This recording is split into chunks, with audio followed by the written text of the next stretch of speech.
You are listening to Keystone Stock Talk Podcast, episode 60.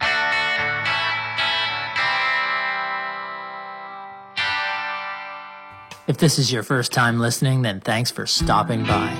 This podcast is produced every week for your enjoyment, and show notes are found at www.keystocks.com. Come back often, and feel free to add the podcast to your favorite RSS feed or on iTunes.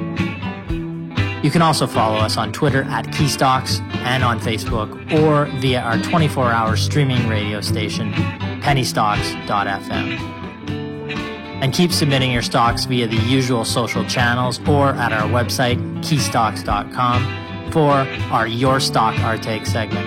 And we just might review your stock in an upcoming show and let you know if it is a buy, sell, or hold. This week in our Your Stock Our Take segment, we take a look at the Second Cup Limited, symbol SCU on the TSX, a Canadian specialty coffee retailer operating franchised and company-owned cafes across Canada. Shares in the company have performed very poorly long-term, but a September partnership with TSX Venture-listed National Access Cannabis, symbol META on the TSX Venture, to convert Second Cup locations into National Access Cannabis branded dispensaries has intrigued the market. With the company in a strategic review process and looking to boost profitability, a listener asks us if the stock is finally worth a look. Our star of the week is Solium Capital Inc., SUM on the TSX, which provides cloud-enabled services for global equity-based incentive plans, including administration, financial reporting, and compliance. The stock surged 42% Monday after Morgan Stanley announced it will acquire Solium shares in an all-cash transaction for $19.15. The transaction is valued at $1.1 billion. Finally, our dog of the week is Hive Blockchain Technologies. Hive owns state-of-the-art GPU-based digital currency mining facilities in Iceland and Sweden, which produce newly minted digital currencies like Ethereum continuously, as well as cloud-based ASIC-based capacity, which produces newly minted digital currencies like Bitcoin. The stock is down over 85% in the last year. We'll let you know if it's a dog or an opportunity. Well, I'd like to welcome my co-host, Keystone's Senior VP of Research, Mr. Aaron Dunn. How you doing? I'm doing great, Ryan. It's been a busy couple of weeks for us with conferences lately. We both spoke at the World Outlook, and you spoke at the Resource Conference. So, yeah. If people have been wondering where we are, that's where we've been. Yeah, for the last couple of weeks, anyways. Fairly occupied, at this time of year, and we had ton of fun at the World Outlook. Great event. A ton of our clients there. From not just Vancouver and BC that we saw there, from across the Canada. We saw people from Halifax to Saskatchewan to Alberta, and all across the country that come out to that, which is a great event, the World Outlook. And if any listeners out there have not been to the event, it's a great event to go to every year in the first couple days of February, the World Outlook. Of course it is, because we speak there every year. So that makes it a wonderful event. Without us, no, we're not recommending you come out there. But since we were both there, we got 40 minutes up on stage, which was great. I got to talk our strategy, what we think of the markets right now, and give a couple little stock tips. All the stock tips that we talked about there, though, of course, our clients knew about well in advance. Now, as far as the other conference you spoke at there, it was the Vancouver Resource Investment Conference. That was a few weeks back now.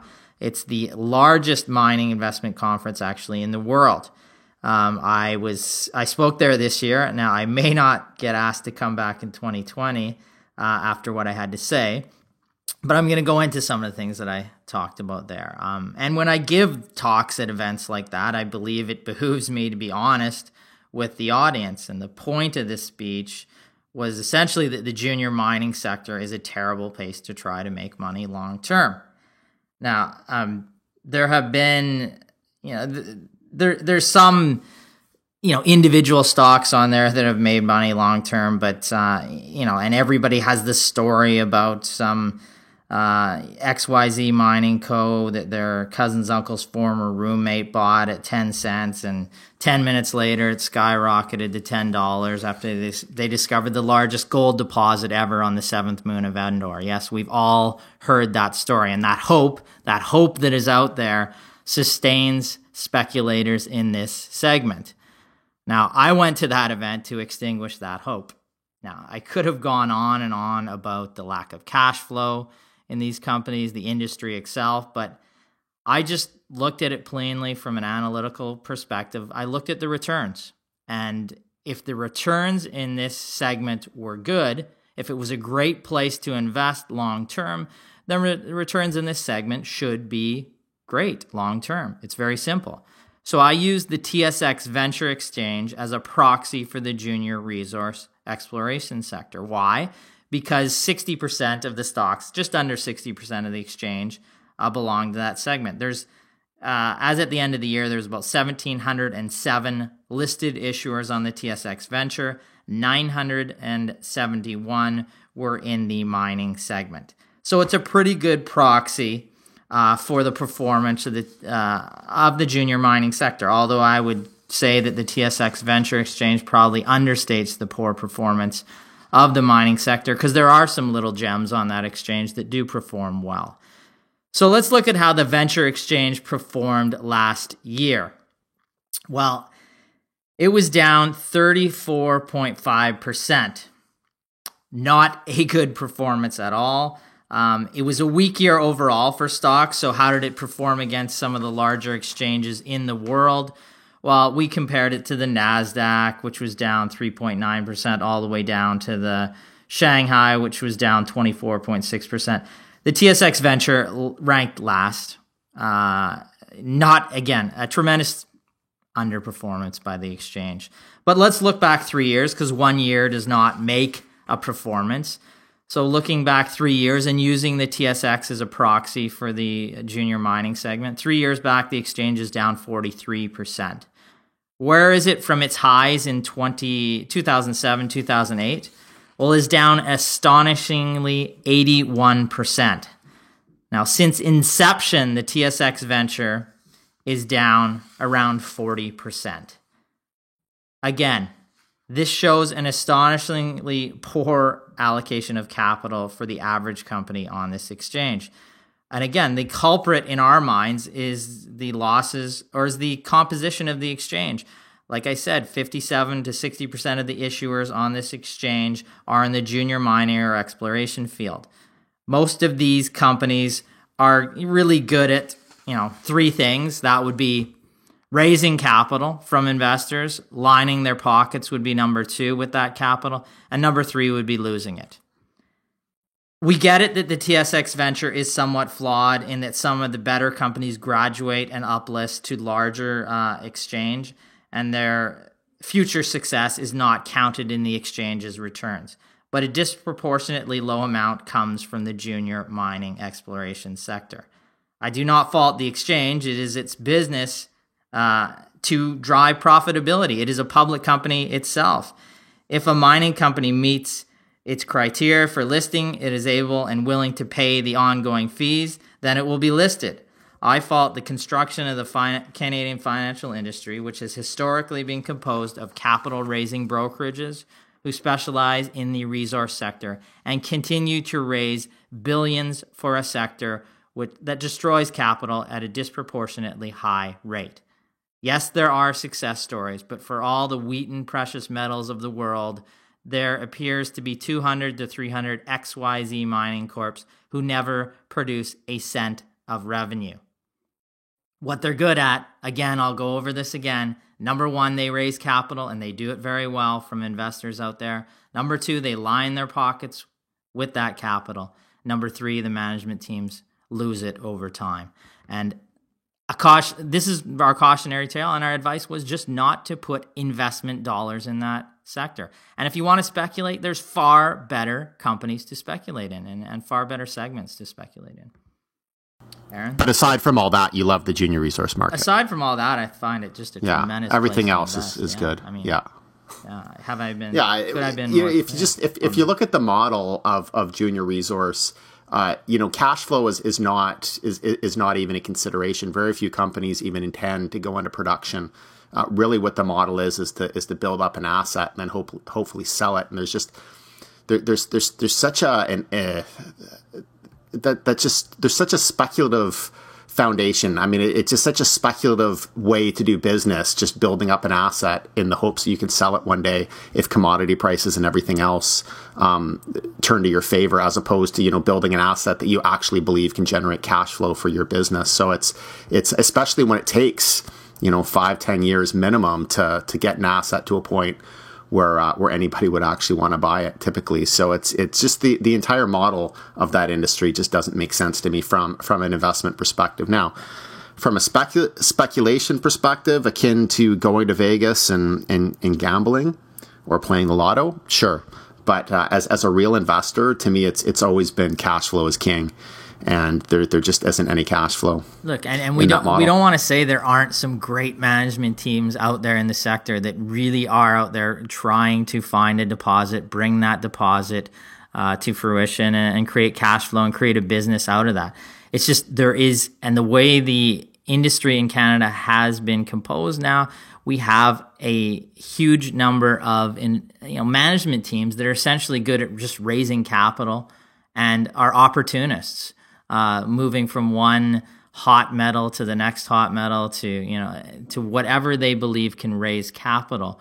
That is not a good allocation of capital when they're doing those three things that I said they do with that capital. And, there are so many better places that we could put money in this country, and we should really be looking for ways to allocate capital better and grow great businesses, because there are some great businesses on the venture exchange. There are some great businesses on the TSX, and there's a ton in the US too as well. But, though allocating capital to where it can be productive is great for the country, it has not been great in this segment. And, we would avoid it. And the more you avoid it, the more, the better capital gets allocated into other sectors. So that would be our advice. Now let's look at our Your Stock, Our Take segment after that incredibly positive segment. It's time we answer a question on your stock in a little segment we like to call Your Stock, Our Take. Buy, sell, or hold. The company we're going to look at is the Second Cup Limited. A question comes in from Cheryl V via Twitter. She said it's been hit hard in recent years. Does its cannabis participation and what looked like to be a better last quarter make this stock at all interesting to you? What's your take on it? So the Second Cup Limited, symbol SCU on the TSX, currently trading just under $2, $1.95, market cap just under $40 million. What does the company do? They were founded in 1975. Second Cup is a Canadian specialty coffee retailer operating franchised and company-owned stores and cafes across Canada. So, they have about 270 cafes right now. 24 are company-owned. Now, the recent financials, if we look, we always like to look in the numbers. Most recent, the quarter actually saw 11% growth in revenues to $5.3 million, and adjusted EBITDA grew 15% to $798,000. Now, here's some key points. The listener was asking about the partnership between TSX-listed Second Cup and TSX Venture-listed National Access Cannabis. It was back in September when they first announced their strategic alliance to convert select Second Cup locations into National Access Cannabis-branded dispensaries. Now, the excitement surrounding CBD-infused coffees may be part of what is the excitement here. The potential for a new functional drink, one that raises alertness without putting you on edge, as coffee can tend to do. The jury, however, is still out on how caffeine actually interacts with CBD. Some believe that caffeine cancels out the calming effect of the CBD, while others argue that CBD's mellowing effect dampens caffeine jitters. So, it's still not known how they completely interact. So NAC, or National Access Cannabis, and Second Cup plan to develop a network of branded stores and recreational cannabis stores in provinces where it's legally permissible. Two of them are already being converted in Alberta. Now, Our take on this company from a financial perspective, the balance sheet has been strengthened of late and now has the capacity to support some strategic initiatives. Now, they're involved in a strategic review right now to create shareholder value long term. There's no guarantees if that will produce a better value for shareholders. They have had good expansion with Pinkberry premium frozen yogurt sales pushed up on a same-store basis to 0.3% growth in Q3, which was a turnaround from some negative same-store sales growth. Fundamentally, the company appears to be slightly oversold. The company has a better balance sheet, cash out of the equation. The stock trades at about 6 times FFO, which is relatively decent. But the business is not growing. Annual sales are down from $37 million 3 years ago to $23 million this past year.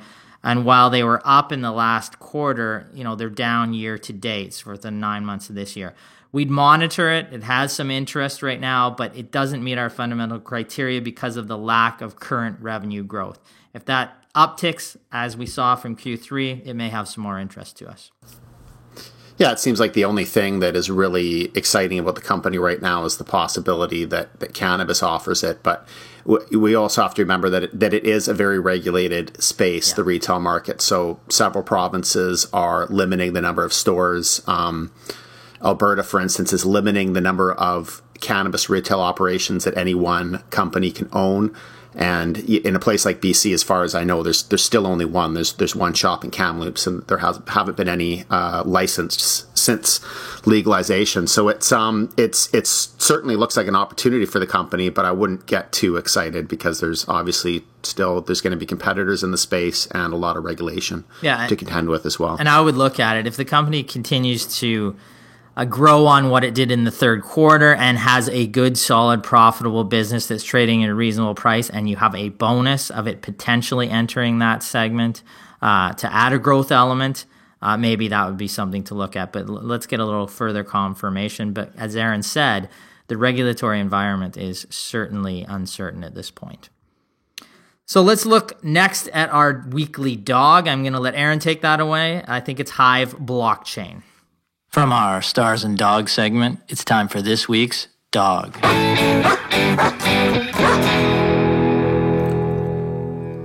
It is Hive Blockchain. You're correct, Ryan. And I feel like we've talked about this company on the podcast before.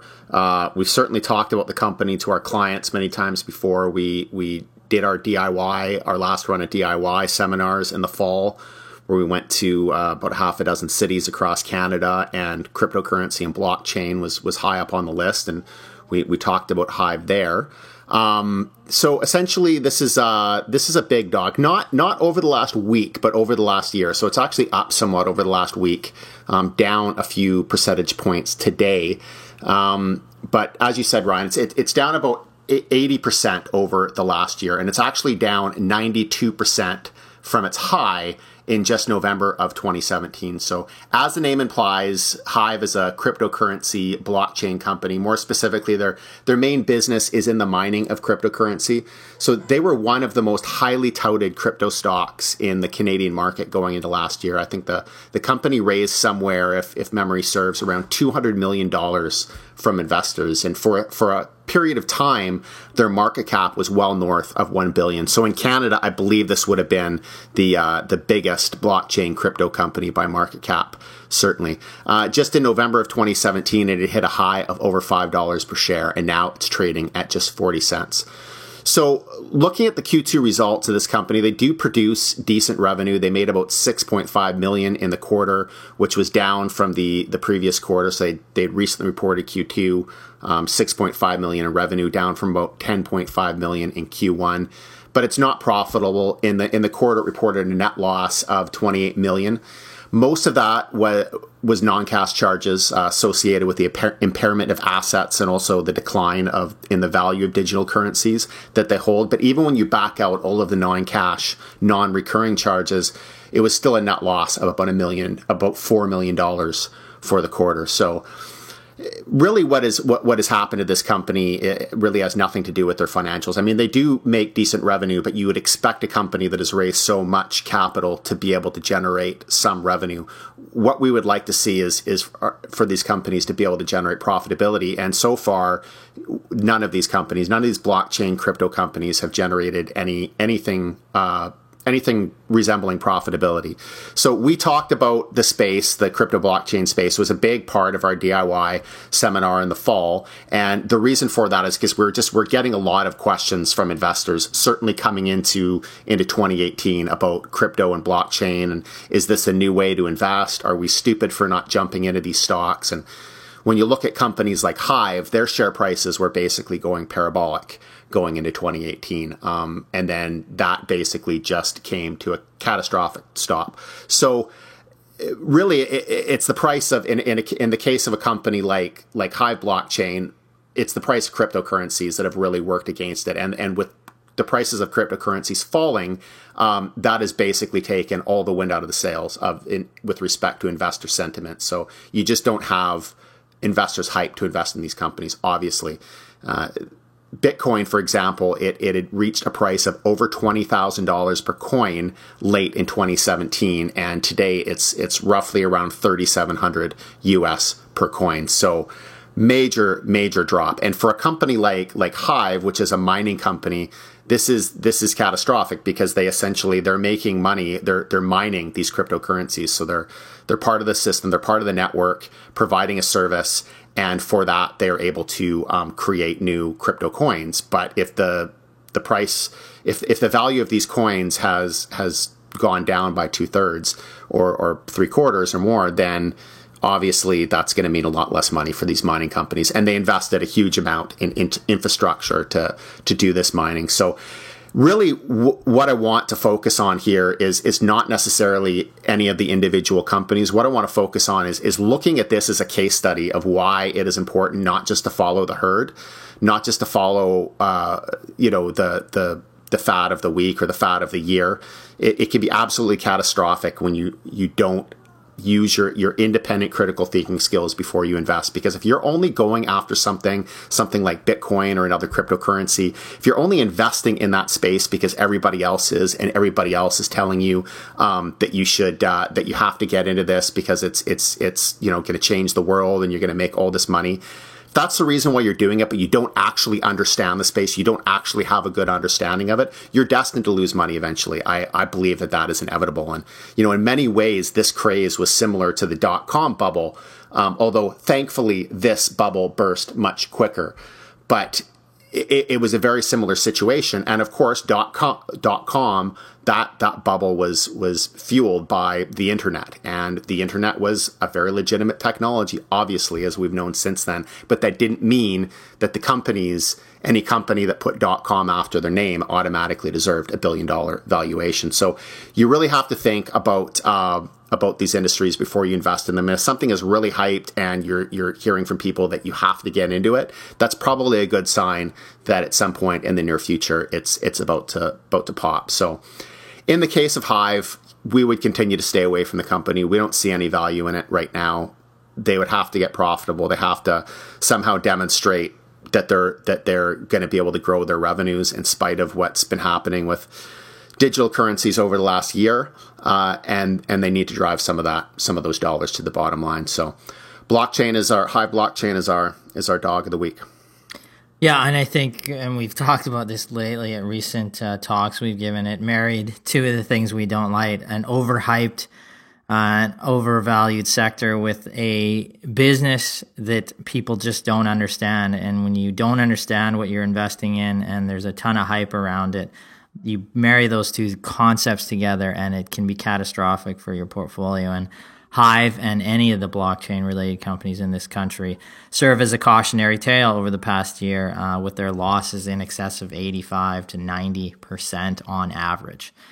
So we definitely stay away from Hive right now. Even though there's revenues there, it's not profitable and not a business we would be investing in right now. From our Stars and Dogs segment, it's time for this week's Star. Finally, we're going to look at our weekly star, which is Solium Capital Inc., symbol SUM on the TSX, currently trading around $19.10, just over $1 billion market cap. So what does the company do? Solium provides cloud-enabled services for global equity-based incentive plans, including administration, financial reporting, and compliance. Now, this is a company that we have featured in our Canadian Cash Rich report for around 6 years now. We've always liked the business. It's made our shortlist a number of times. It's always traded at a relative premium valuation. But again, we've liked the business and liked what management had done there and creating a recurring cash flow business model. Now, today, Morgan Stanley announced it will acquire the shares in an all-cash transaction valued at $1.1 billion at $19.15 per share.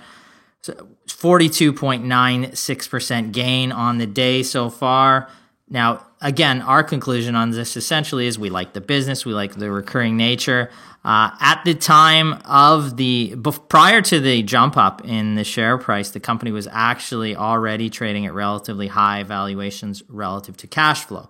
Morgan Stanley is paying a significant premium for this quality business, but they can afford it. It's a win-win for shareholders, and we expect the transaction to proceed. Nevertheless, the jump today makes Solium our star of the week. Yeah, it's clearly what JP Morgan is probably looking at here is they're acquiring the technology essentially to apply to their own operations, right? So in a case like that, I don't even think, they're not even really valuing the company on a cash flow or an earnings basis like an investor would. They're valuing the technology based on, how that's going to assist their business and allow them to control costs in their own business. And of course, when they're doing that, when they're ignoring cash flow, even though the cash flow was there, they have actual experts that know their business and know the technology and are able to understand, at a very deep level how Solium's technology could help JP Morgan. But great for investors. Nice 40+% pop in the stock. Yeah, tremendous return. And, I think that shareholders would be very happy with this premium takeover bid. It's just another one of the companies from our Canadian Cash Rich report. We're actually releasing that Cash Rich report this week. And I think there's been over 25 companies over the past 6 years from that. And this just added to that total just today. Companies that have been in that report that have been taken over. So look forward to that this week. Any of our listeners out there, if you want to get your hands on it, become a client today. Again, Aaron, I'd like to thank you for co-hosting with me. I'd like to remind everybody to continue to send your questions in for our Your Stock, Our Take segment. And we appreciate those questions. Again, we're getting more and more all the time. Thank you very much, and profitable investing. Thank you. Profitable investing.